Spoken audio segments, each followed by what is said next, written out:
Welcome back to my YouTube channel, everyone. So, welcome back to Getting Bored with Manisha. I'm sorry I have been a bit inconsistent because my life was no longer boring for few weeks or a month. It was like hectic, both work and personal life. But I promise I will be more consistent. So today we will be reviewing the book called The Thousand Splendid Suns. So this time I have written the book. So the reason my eyes goes this side is because I'm reading out of my notebook. So that my flow is more consistent, because last video I thought it was bit inconsistent, and also I stammer when I'm nervous. So this time I wrote it so that I don't stammer for you guys. And also I would say sorry before starting the video if I mispronounce some of the names. I'm not familiar with the language the name is written in. So I'm sorry for that, and let's get started with the story. So in the story, the first character that we are introducing is named Mariam. She is the protagonist of the story. So let's get started. So in the small hillside village outside the city of Herat, a girl named Mariam grows up in a modest clay hut. Apart from the world, she is what her mother bitterly calls a harami, an illegitimate child. The daughter of a wealthy, charming cinema owner named Jalil, and one of his household servant. Jalil visit her once a week, tells her stories, brings small gifts, and lets her believe for a few hours at a time that she belongs to his glittering life in the town. Her mother Nana warns her constantly not to trust him, that his affection is a performance, that Mariam will always be a shameful secret kept outside his real family's wall. On her 15th birthday, Mariam disobeys her mother and she travels into Herat to see Jalil, only to be turned away from his house.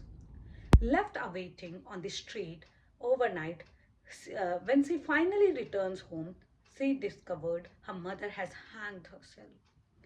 The guilt of this loss will follow Mariam for the rest of her life.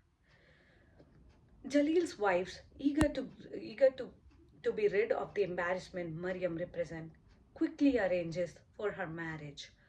Mm, uh, she is just 15, and they decided to get her married to a shoemaker in Kabul, a widower nearly 30 years her senior named Rashid. At first, Rashid seems almost kind, in a controlling sort of way. He asks Mariam to wear a burqa when she leaves the house, insisting it is for her protection and his honor. But when Mariam becomes pregnant and then miscarries, and this happens again and again, over the year, Rashid's patience curdles into contempt. Then cruelty. He becomes verbally and physically abusive, blaming Mariam for her inability to give him a son. Mariam endures this isolated, loveless existence for almost 2 decades. Her spirit slowly worn down, her world shrinking to the wall of Rasid's house. Now let's go to chapter 2, where we are introducing a new character named Laila. Across the city, in the same neighborhood, a very different childhood is unfolding. Laila is born into a loving, educated family. Her father and former teacher cherishes her and insists against the current of the time that she stays in school and build a future for herself, regardless of her gender. Her closest companion is a boy named Tariq, who lost his leg to a landmine as a child, but who is funny, steady, and loyal. As child, Laila and Tariq are inseparable. As teenager, that closeness quietly deepens into something more. But Laila's childhood coincides with Afghanistan's unraveling.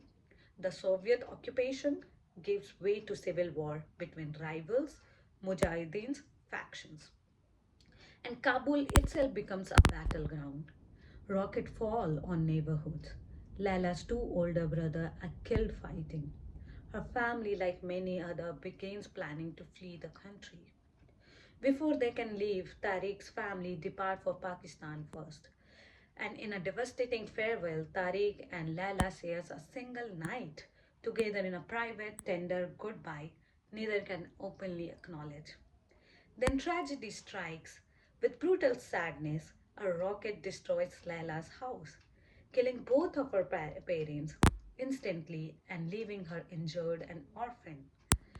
She is the only survivor. It is Rasid and Mariam who pulled her out of the rubble and took her in.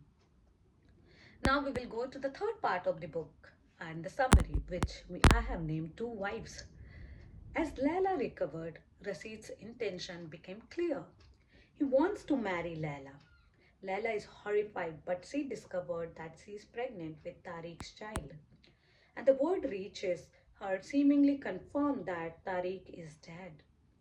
Alone, unmarried, pregnant, and with nowhere else to turn in, she agrees to marry Rasid and become his second wife. A decision that is made not out of love but with desperate necessity. To protect herself and the child she was carrying, she married Rasid. Mariam is devastated and humiliated by the second marriage. And the two women despises each other, locked in a bitter, silent rivalry for space and dignity in the same small house. Laila gives birth to a daughter whom she named Aziza, whom Rasid coldly suspect is not his own. Slowly, however, the wall between Mariam and Laila began to crack. A moment of shared danger, a kindness offered without expectation, a joke, a cup of tea, and gradually the two women recognizes in each other not a rival but a fellow prisoner of the same cruel arrangement. Their relationship blossomed into something like a family neither of them ever truly had. Mariam became a second mother to Aziza, and she and Lala become devoted, inseparable sisters in everything but blood. Life under Rasid remains harsh, and it worsens further when the Taliban seizes control of Kabul. Girls' school closes. Women are forbidden to leave home without the male relative, and are beaten in street for smallest infractions. Rasid grows more volatile and violent, especially as poverty tightens around the household, and Aziza, whom he never warms to, is eventually sent to an orphanage that the family can no longer avoid. Laila later gave birth to a son whom she named Jalmai, whom Rashid does favor. But the beating and the fear in the household is never forgiven. Now, the fourth chapter is Return and Reckoning. Then, astonishingly, Tariq reappears. He did not die, he had been imprisoned, and the only now, years later, is he able to find his way back to Kabul and to Laila. Their reunion is joyous and heartbreaking at once. And when Rasid discovers that Tariq had come to the home, his fury explodes into most violent episode yet. He turns on Laila with murderous intention, choking her, and it's Mariam, quite long suffering Mariam, who finally acts. She strikes Rashid with a shovel, killing him to save Laila's life. Faced with aftermath, Mariam makes the final sacrifice. She insists that Laila and Tariq and the children flee towards a future while she herself stays behind the confessions to the stays behind and confesses to the killing, sparing the other from Taliban's justice. Mariam is arrested, given a swift and a brutal trial, and executed. Her death is quiet and dignified. For the first time, she feels and feels and dying as someone who mattered, someone who had loved and been loved, rather than as unwanted harami she was raised and believed she was. Now the last chapter, that is Laila and Tariq and the children escape to Pakistan, where they finally build a peaceful, ordinary life together, marrying and raising their family in safety. But Laila cannot stop thinking about Mariam and Kabul, of the home, the country she has left behind. When Taliban regime falls, she convinces Tariq that they should return to Afghanistan to help rebuild it. They travel back to Mariam's home village, learns more about the sacrifices Jalil has made. Jalil, Mariam's father, quietly made for her in his final years, and settle in Kabul, where Laila begins teaching at the orphanage once sheltered her daughter. In the novel closing pages, Lala is pregnant again, and when she and Tariq discusses about the name, she tells him that if child is a girl, she wants to name her Maryam. In the final act of love and remembrance for the woman who gave everything so that Lala and the children could survive. So that was summary of the novel that I read. The novel is heartwarming and overwhelming to say the least. I read this novel twice, once in 2019 and right now. And I would rate this novel 8.5 out of 10. It's a tragic story, but the ending is not tragic. The ending freed Mariam from the pain, from the suffering, from the cruelty of the world she was brought into, from the mother she was born who never showed true love to her, to the father she loved who deceived her and sold her, almost like kind of sold her to Rashid, to Layla, who had a good future, who had a loving family, but a tragedy struck her life down, and she ended up enduring all the pain that Rashid gave her. But the novel did also tell us that every story goes up and gives a happy ending if you survive, if you fight for justice, and also you fight for yourself. I feel in every circumstances you should fight for yourself, and that is what Mariam and Laila told us and taught us that life is full of hopes. Giving up is not a choice. You should always cherish the life you have and fight for it. And I love Mariam. I loved her sacrifice. I loved her life. I loved her restlessness. I have fallen in love with the character. And same as Laila, I have most admiration for her, also for Tariq, and I feel so bad that when I don't feel bad when Rasid mistreated Mariam because that is what I expected. That is not something that came out of ordinary to me. I felt bad when Jalil betrayed Mariam because that for me is evil. That for me is a sin which can never be repaid.